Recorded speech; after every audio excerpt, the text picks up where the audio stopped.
The wind howled through the narrow streets of Astoria, Oregon, carrying the briny scent of the Pacific and the faint chill of early November. For Clara Hensley, a 32-year-old freelance illustrator who had traded the clamor of Seattle for the quiet of this coastal town, the sound was both a comfort and a reminder of her isolation. Her small, weathered Victorian home sat at the edge of a bluff, overlooking the restless gray waves that churned below.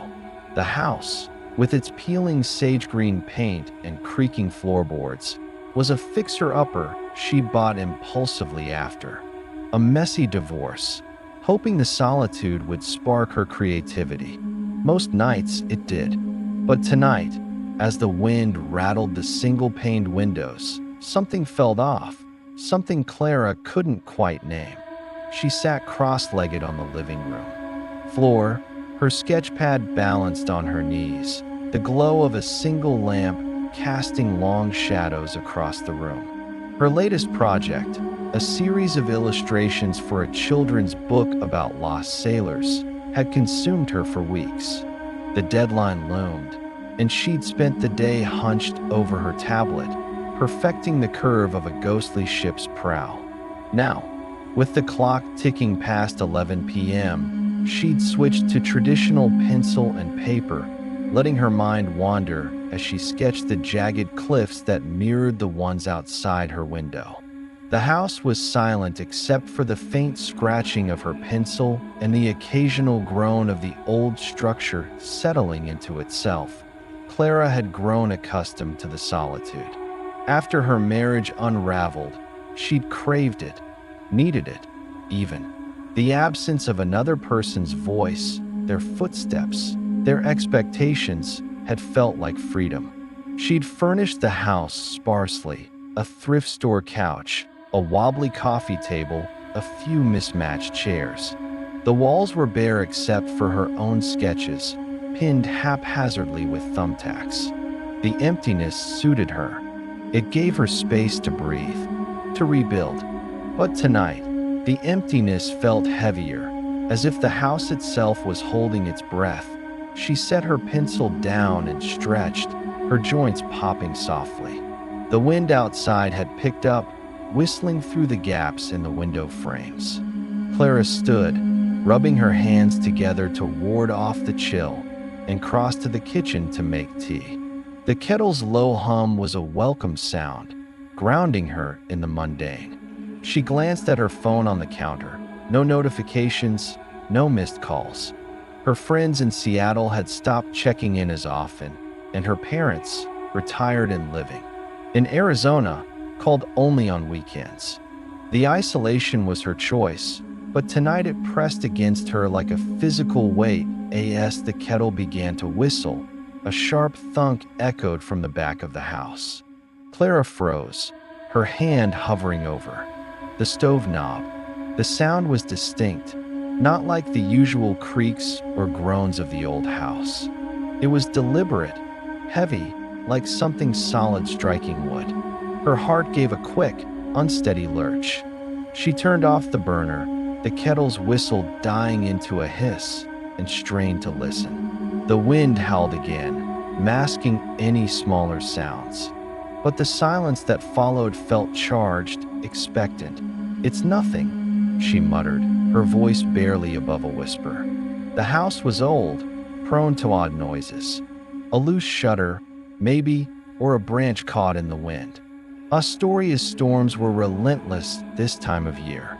Still, her pulse quickened as she stepped toward the hallway that led to the back door.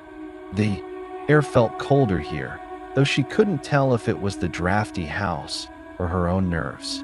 The back door, a heavy wooden thing with a warped frame, was rarely used.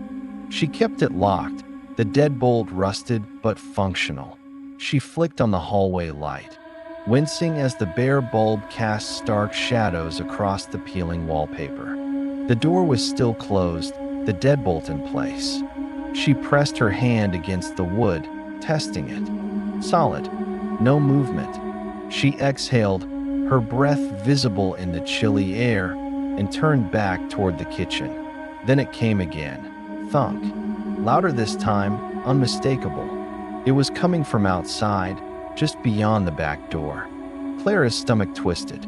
She grabbed her phone from the counter, her fingers fumbling as she opened the security app she'd installed after moving in. The system was basic, just a few motion sensors and a single camera trained on the front porch.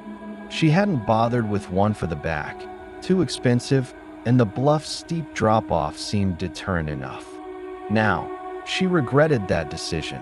The app showed no alerts, no motion detected at the front. She hesitated, then crept back.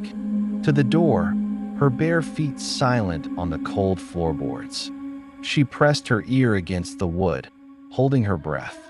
The wind screamed outside, but beneath it, she heard something else, a faint, rhythmic tapping, like fingers drumming against the other side of the door.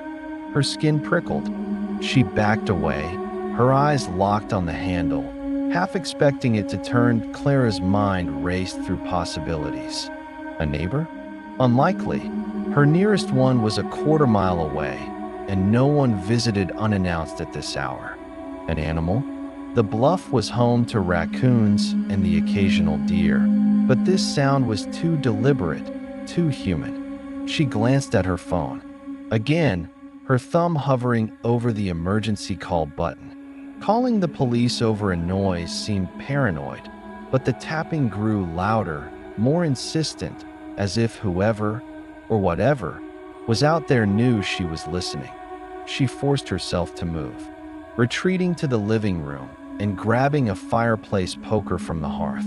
Its weight was reassuring, though her hands trembled as she gripped it. She stood in the center of the room, eyes darting between the hallway and the windows. The curtains were drawn, but she could see the faint glow of the street lamp outside, filtered through the fabric.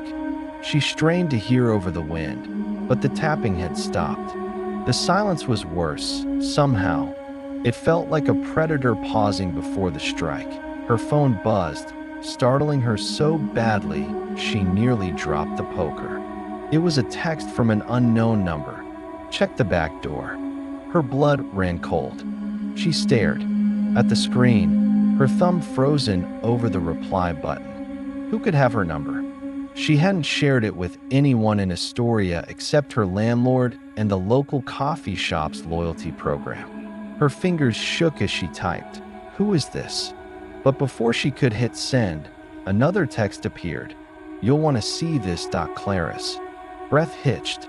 She glanced toward the hallway, the darkness beyond the living room light seeming to pulse with menace. Every instinct screamed at her to stay put, to call the police, to barricade herself in her bedroom upstairs. But curiosity, that reckless pull, gnawed at her. What could be out there? A prank? A neighbor playing a cruel joke? Or something worse, something she couldn't yet fathom? She tightened her grip on the poker and moved toward the hallway, her heart pounding so loudly she could hear it in her ears. The floorboards creaked under her weight, each sound amplified in the quiet.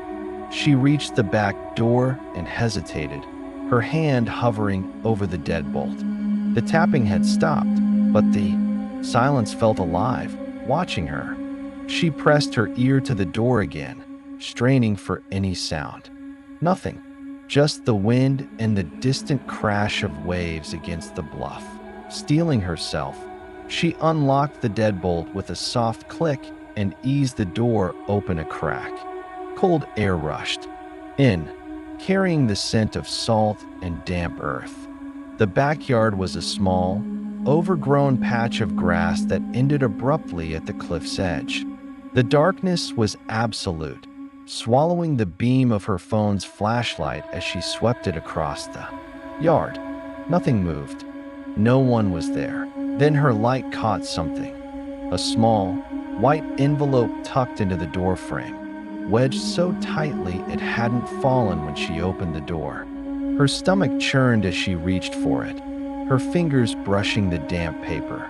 It was sealed, unmarked except for a single word scrawled in black ink. Clara stood frozen in the open doorway, the cold November air biting at her bare arms as she clutched the white envelope. Her name, scrawled in jagged black ink, seemed to pulse under the dim glow of her phone's flashlight. The wind howled, tugging at the loose strands of her auburn hair, but she barely noticed. Her mind was a tangle of fear and curiosity, each vying for control. The envelope felt heavy in her hand, not with weight, but with implication. Someone had been here, close enough to wedge it into the doorframe, close enough to know her name. The thought made her stomach lurch. She stepped back. Inside, slamming the door shut and locking the deadbolt with a trembling hand. The fireplace poker still hung loosely in her other hand, its cold metal grounding her as she backed into the hallway. The house felt smaller now, its walls closing in, the shadows sharper. She glanced at her phone. Still no reply to her unanswered. Who is this? Text. The unknown number stared back at her, a silent taunt. She considered calling the police, but what would she say? An envelope with her name on it wasn't exactly a crime, and the tapping could be dismissed as the wind or an animal. Still, the violation of her solitude, the intrusion into her carefully curated isolation, felt like a wound. Clara moved to the living room, sinking onto the couch, the envelope resting on her lap like a live thing. She set the poker beside her, within easy reach, and turned the envelope over. No other markings, no address, just her name in that uneven scrawl. The paper was damp from the coastal air, its edges curling slightly. She hesitated, her thumb brushing the seal. Opening it felt like crossing a threshold, inviting whatever this was into her life. But ignoring it wasn't an option.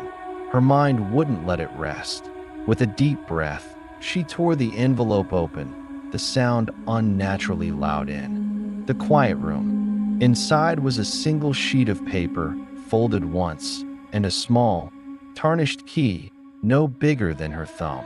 The key was old, its surface pitted and discolored, with a faint engraving of a spiral on its head. Clara set it on the coffee table, her eyes drawn to the paper. She unfolded it carefully, her heart hammering as she read the words written in the same jagged handwriting. You left the attic window open. Go look. Her breath caught. The attic.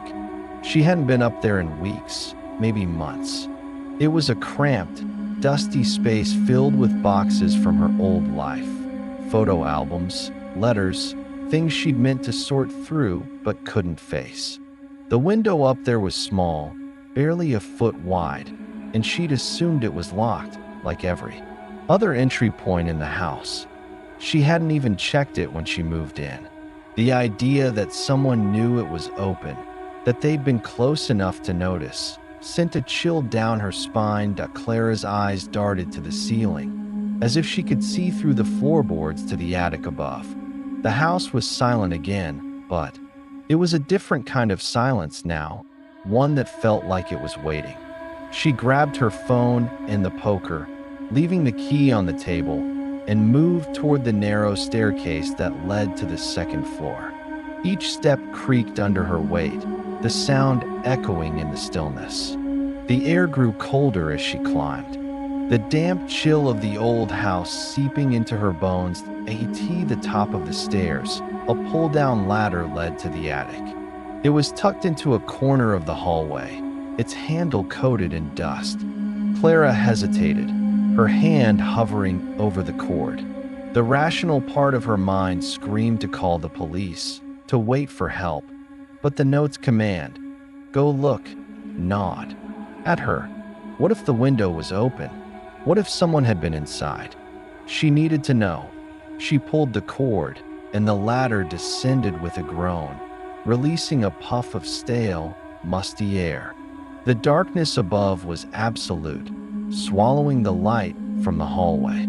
Clara switched on her phone's flashlight, the beam trembling as she gripped the poker tighter.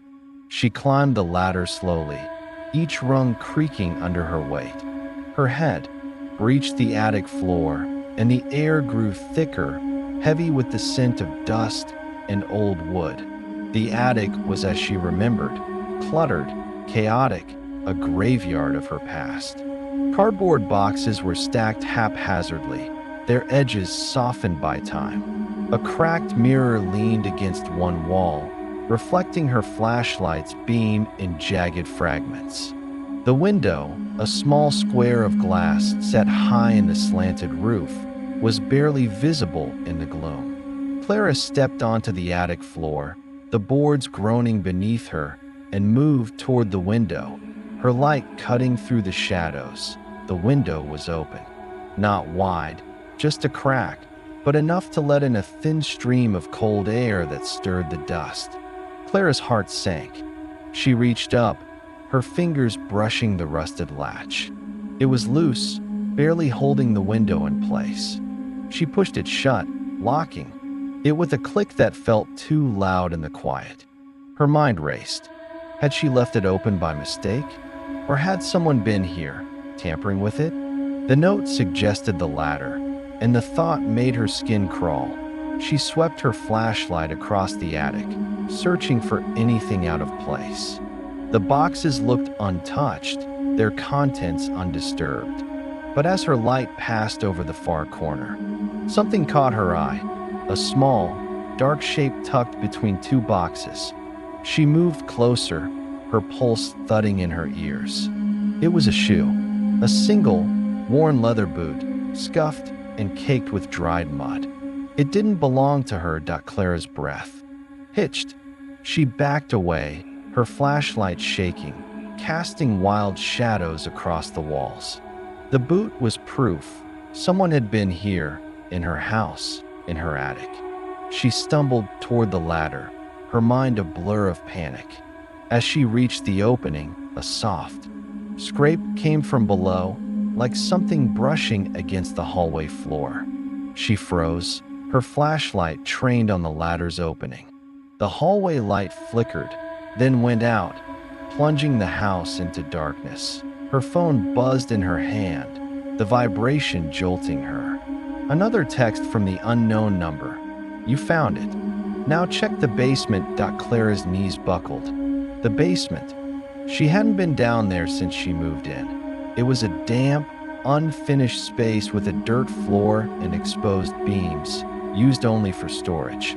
The idea of going down there now, in the dark, with someone possibly in the house, was unthinkable. But the texts, the note, the boot, they were pieces of a puzzle she didn't understand, and ignoring them felt like surrendering to whatever game this was. She climbed down the ladder, her movements slow and deliberate, the poker raised like a shield.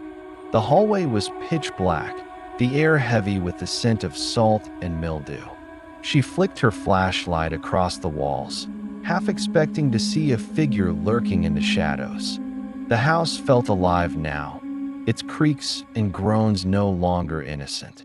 She reached the staircase and descended, her bare feet cold against the wood. The basement door was at the far end of the first-floor hallway, tucked under the stairs.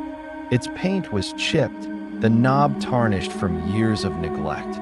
Clara stood before it, her flashlight illuminating the door's surface.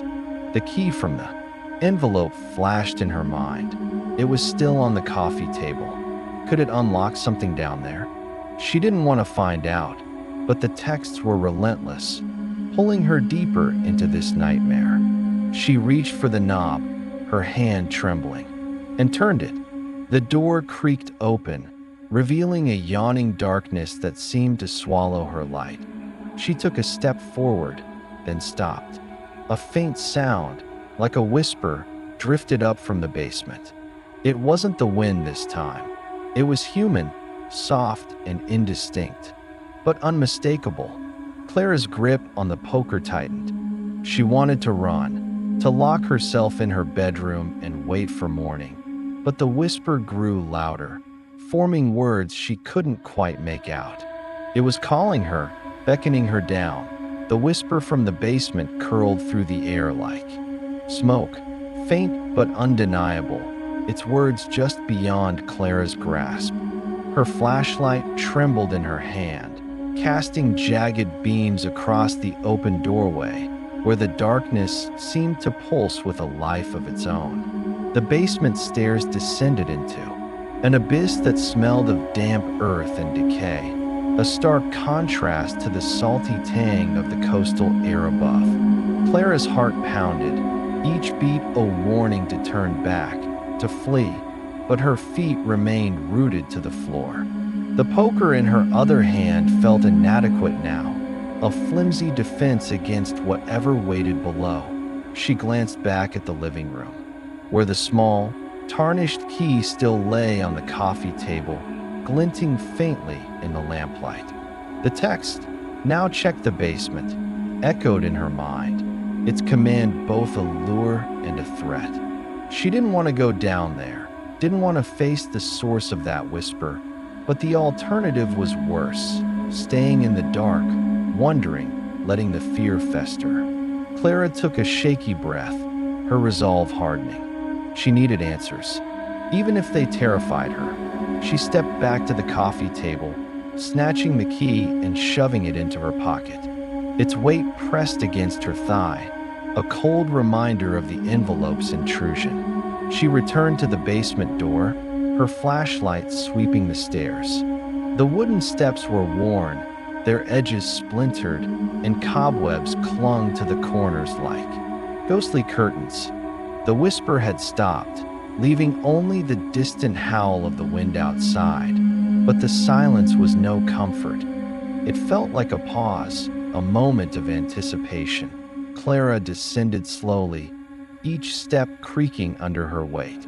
The air grew colder, heavier, as if the basement were a living thing, breathing around her.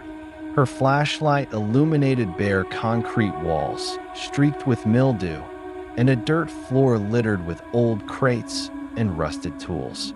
The space was unfinished, a relic of the house's past owners, who'd used it for storage and little else. Clara had only been down here once, when she'd moved in, and had vowed never to return.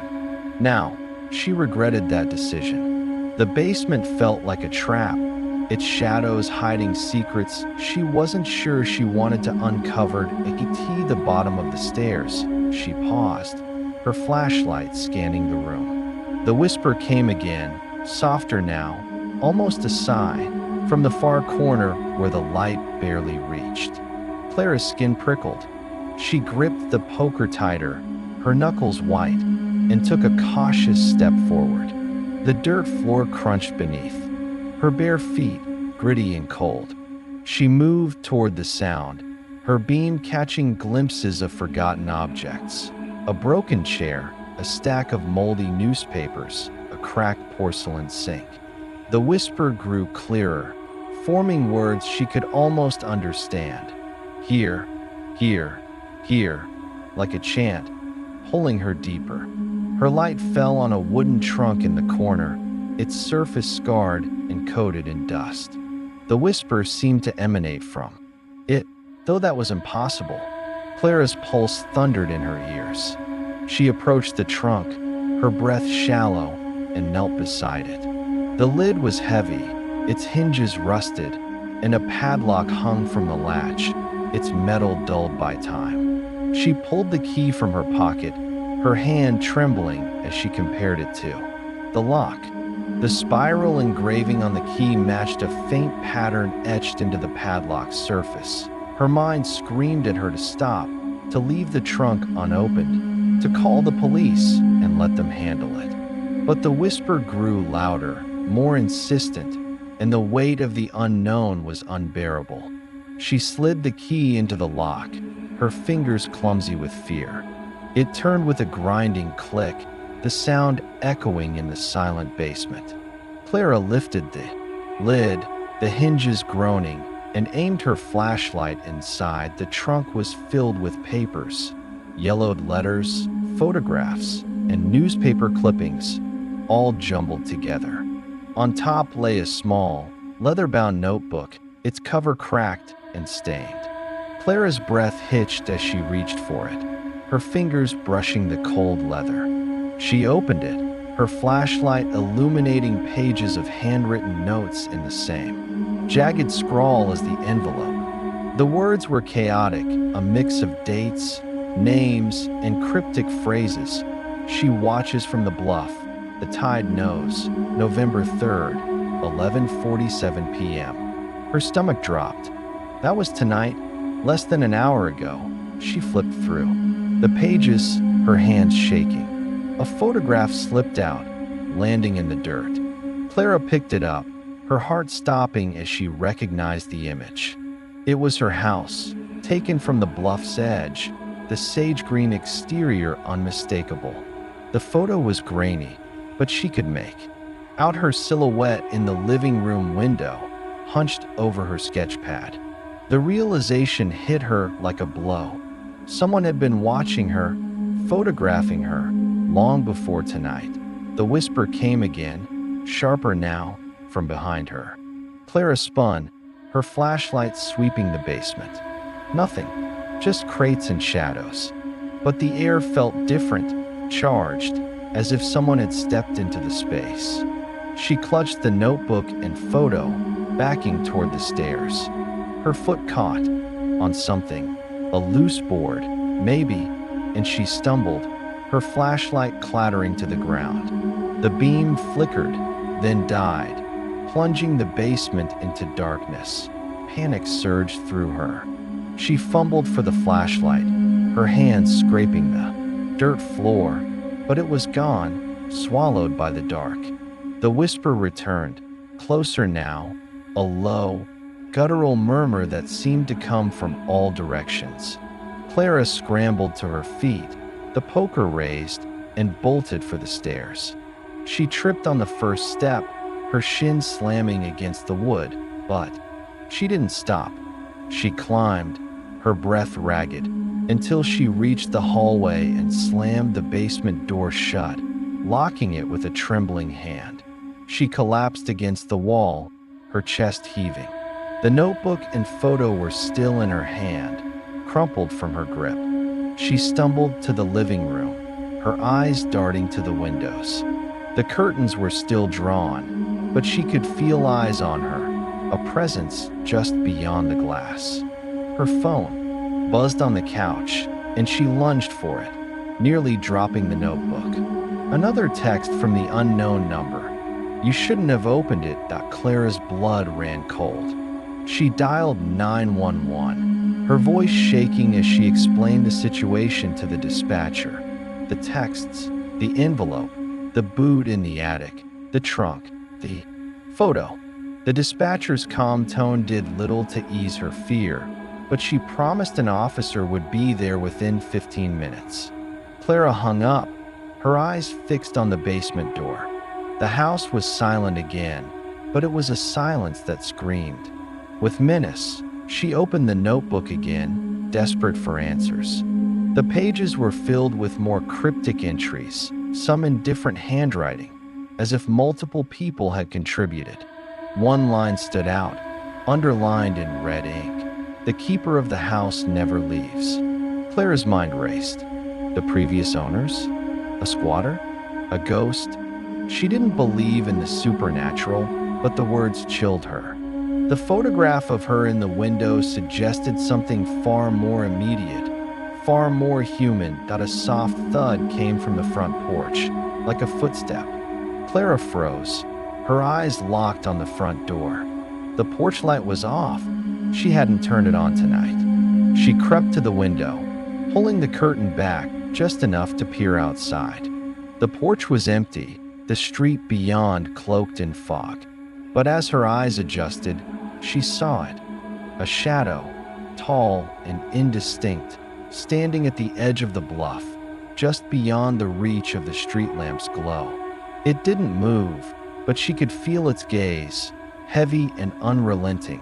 Her phone buzzed again. She didn't want to look, but her hand moved on its own. The text read, "I'm closer than you think." Clara's scream caught in her throat. She backed away from the window, the poker raised, her eyes darting between the front door and the basement. The shadow on the bluff was gone when she looked again, but the fear remained, coiling tighter with every second that Clara's breath caught. In her chest, her eyes darting between the front door and the basement, the fireplace poker trembling in her grip. The text, "I'm closer than you think," burned into her mind, each word a needle of dread. The shadow on the bluff had vanished, but its absence only heightened her fear, as if it had slipped into the house, hiding in the corners where her flashlight couldn't reach. The notebook and photograph lay on the couch, their presence a taunt, proof that her solitude had been violated long before tonight. The police were on their way, the dispatcher had said, but 15 minutes felt like a lifetime in this suffocating silence. She backed into the living room, her bare feet cold against the floorboards, and positioned herself near the couch, where she could see both the front door and the hallway. The poker felt heavier now, her arms aching from holding it aloft, but she didn't dare lower it. The house groaned under the weight of the wind, the sound blending with her ragged breathing. Every creak, every rustle, felt like a signal, a warning that she wasn't alone. Her phone buzzed again, the vibration cutting through the silence like a scream. She flinched, nearly dropping the poker, and glanced at the screen. Another text from the unknown number. "Look behind you." Clara's heart stopped. She spun, her flashlight sweeping the room. But there was nothing, just the thrift store couch, the wobbly coffee table, her scattered sketches. The shadows seemed to shift, though, as if mocking her panic. She pressed herself against the wall, her eyes scanning every corner, her pulse a deafening drumbeat. "No," she whispered, her voice barely audible. "This isn't real." But the notebook, the photo, the boot in the attic, they were real. Too real. She forced herself to breathe, to think. The police would be here soon. She just had to hold on. She glanced at the notebook, its pages spilling secrets she hadn't fully deciphered. The underlined phrase, "The keeper of the house," never leaves, not at her. It suggested history, a connection to the house she'd never explored. She'd bought the place from a realtor who'd rushed through the sale, mentioning only that the previous owners had left years ago. Clara hadn't asked questions, too eager to escape her old life. Now, she wished she'd dug deeper. She grabbed the notebook, flipping to the page with the red Stewart, her eyes catching on a name scrawled in the margin, Eleanor Vance, 1997. The date was decades old, but the name felt significant, like a piece of the puzzle. Clara's mind raced. Was Eleanor the keeper? A former resident? A squatter who'd never left? The photograph of her in the window suggested someone more recent, someone watching her now. She scanned the other pages, finding more names. And dates, some as recent as last year. The notebook was a record, a ledger of people who'd lived here or been targeted here. Her stomach churned as she read another line. She thought she was alone. A loud crack echoed from the front porch, like wood splintering. Clara dropped the notebook, her heart leaping into her throat. She crept to the window, pulling the curtain back just enough to peer outside. The fog was thicker now, a gray veil that swallowed the street lamp's glow. The porch was empty, but the railing looked damaged, one of its posts leaning at an odd angle, as if someone had struck it. Her breath hitched. The shadow from the bluff was it here now, closer, breaking into her world? She backed away, clutching the poker, and dialed the dispatcher again. "They're here," she whispered, her voice shaking. "Someone's trying to get in." The dispatcher's calm tone returned, assuring her the officers were 5 minutes out. Clara hung up, her eyes locked on the front door. The knob rattled, a soft, deliberate twist that sent ice through her veins. She gripped the poker tighter, her mind screaming at her to run, to hide, but there was nowhere to go. The basement was a trap, the attic a dead end. She was cornered. The rattling stopped, replaced by a faint scratching sound, like nails dragging across the door's surface. Clara's knees trembled, but she forced herself to move, grabbing the notebook and the key from the coffee table. If the police were close, she just needed to stall to survive. She retreated to the kitchen, where the back door stood, its deadbolt still locked. She checked it again, her fingers fumbling, then moved to the staircase, considering the bedroom. Upstairs, but the scratching grew louder, more insistent, and then silence. She held her breath, straining to hear. A soft thud came from the second floor, directly above her. Her blood ran cold. Someone was inside. The attic window, she'd locked it. But had she missed something? Had they been up there all along, waiting? Clara's mind flashed to the boot, the notebook, the photograph. This wasn't random. This was planned, deliberate, personal. She crept up the stairs, her flashlight off to avoid giving herself away. The darkness was suffocating, the house's creaks amplifying her fear. At the top of the stairs, the attic ladder was still down, its opening a black void. She heard another sound, a soft shuffle, like footsteps on the attic floor. Her grip on the poker tightened, her palms slick with sweat. She reached the ladder and peered up, her eyes adjusting to the dim light filtering through the attic window. A figure moved in the shadows, tall and thin, their face obscured by a hood. Clara stifled a gasp, ducking back into the hallway.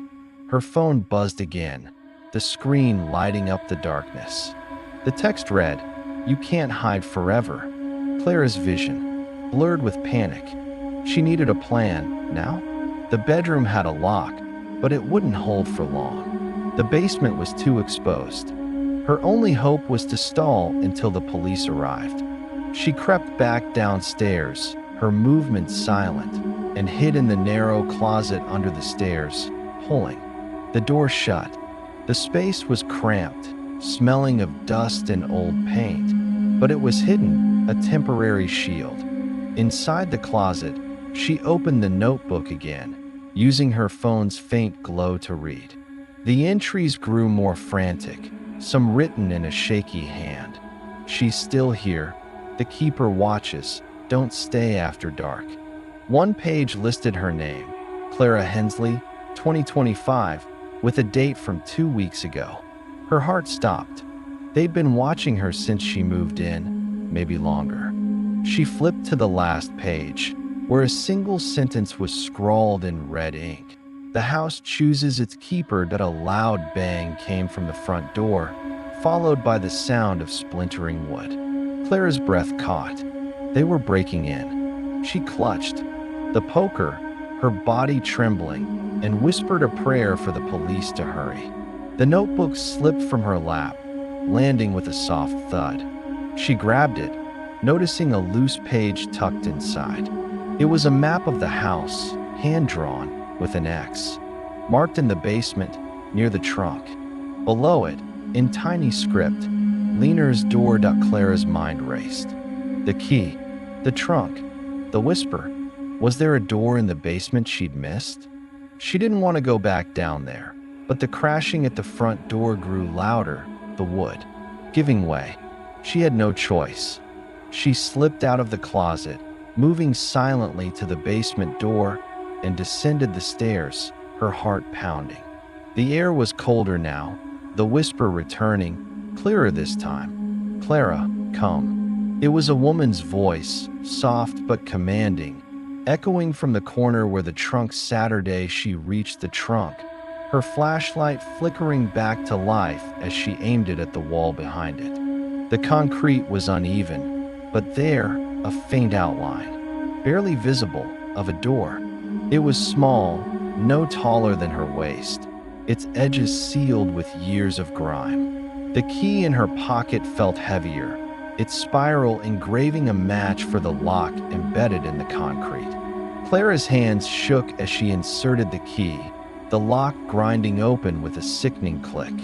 She pushed the door, revealing a narrow tunnel, its walls damp and lined with roots, stretching into darkness. The whisper grew louder, urging her forward. "Clara, come." She crawled inside, the poker dragging behind her, the tunnel's air thick with the scent of earth and salt. The passage sloped downward, toward the bluff's edge, where the ocean roared below. At the end was a small chamber, its walls carved with spirals matching the key's engraving. In the center stood a figure, a woman, her face pale and gaunt, her eyes hollow but piercing. She wore a tattered dress, her hair matted with salt and sand. "You're late," she said, her voice the same as the whisper. Clara froze, her body trembling. "Who are you?" she whispered. "Eleanor Vance," the woman said, her lips curling into a faint smile. "The keeper. The house chose you, Clara. It always chooses." Clara's mind reeled.